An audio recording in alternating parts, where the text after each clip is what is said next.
I definitely swear by is LinkedIn Sales Navigator. Apart from that, I'd say a good data source and a good sales engagement platform. I've used plenty across the years, but I think Zoom Info and Outreach or SalesRoft stand out as clearly the most popular tools that are used. Why Sales Navigator is purely because I mean Sales Navigator has come a long way from being just like an add-on on LinkedIn to now a place where you can upload your book of business and get like crazy insights on what's happening within those accounts. But I think LinkedIn is the most real-time data source available to you. You know where people are, you know what's happening to those companies. If only they had email IDs and phone numbers, they'd probably be they take over the sales engagement world. But I use that to map out accounts, to segment accounts, and to find the right people within accounts. You're not going to get the level of accuracy or detail that you can go into on SalesNav on a Zoom Info or Cognism or any of your database tools. So to map out accounts, to map out key stakeholders, have them saved as leads, get regular updates on what they're sharing, what they're talking about, what's important to them, looking out for account insights on whether they're growing, hiring people, firing people. It's just a must have, an absolute must have. So if you're an SDR and you don't have a sales nav account, big red flag, you gotta ask for one. Second bit is it's sorry, was there a question there? Okay, sweet. Yeah. Second bit, going to a database tool is very simple why you do need one. People tend to use database tools for more than just data, and I'm talking about like infographics, technographics. I've never been successful with any of that stuff. I just need their email and the phone number. I think that's the starting point for you. If I'm sure there are people out there who put Zoom infos, technographic, and intent data to good use, fantastic, keep doing it. But you do need something that's going to give you accurate phone numbers and emails at the end of the day. And typically, uh, it also varies greatly on the market you're chasing. If it's US, there's a gold standard. If it's India, there's a gold standard. If it's rest of the world, there's a gold standard. So talk to people who are working in these markets who are successful, and they'll tell you what tools has brought them success, and you can take that back to your management and trial them out and figure out what's the best way to go forward. Sales engagement platform is your I, I I wouldn't say it's the least important of the three, but you can certainly do without it. But you do need a tool that's going to help you get outreach at scale.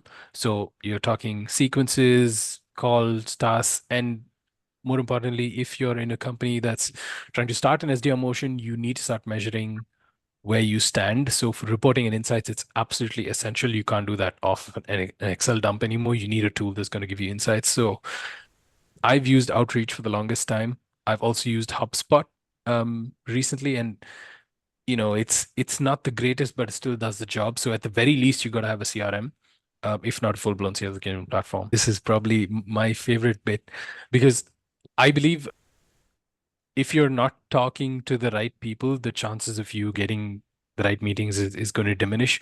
The more right people you talk to, the more meetings you're going to get. So nailing down that ICP or even that ideal account profile is super important. I typically tend to do it on SalesNav. I build all my lists on SalesNav. I very rarely go to a database and do a dump of large accounts because I don't I think the days of spraying and praying in the dark are literally over for an SDR. You've got to be super hyper focused, and SDRs are more like opening up doors and key accounts for you. That's what I've been doing in my most recent role at Rocket Lane. It's very strategic account focused, and you'll be surprised at the success you can have when you are trying to be strategic. So it's all about building those account lists based on whatever triggers you're going after. Most the most straightforward one is to take your top 10 most successful customers, find their competitors, put them in a list. At least that way you know what messaging is going to resonate with each one of them because you've literally solved that problem for their competitor. So building out different kind of account lists, your tier one lists, your wish list accounts, your tier two, tier three lists, having them saved on SalesNav is you're going to keep getting refresher updates on these accounts, what's happening within them as well. But my book of business is my SalesNav.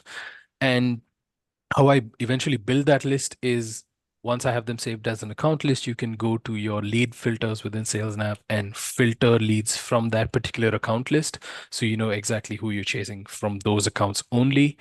And I use a Zoom Info or a Cognizant LinkedIn extension, which just I just have my leads on my sales nav and I just, export them from the database extension into the CRM, which is much easier than, I don't know, doing like a manual export from LinkedIn or going to Zoom Info, doing a bulk export of like 300 contacts and then finding out that one of them's moved on from the company or the information's not right. That's just a mess. The easiest way to do it is to build it on Sales Nav, in my opinion, is to build it on Sales Nav, get it enriched then and there, and put it into your CRM or sales engagement tool and carry on working.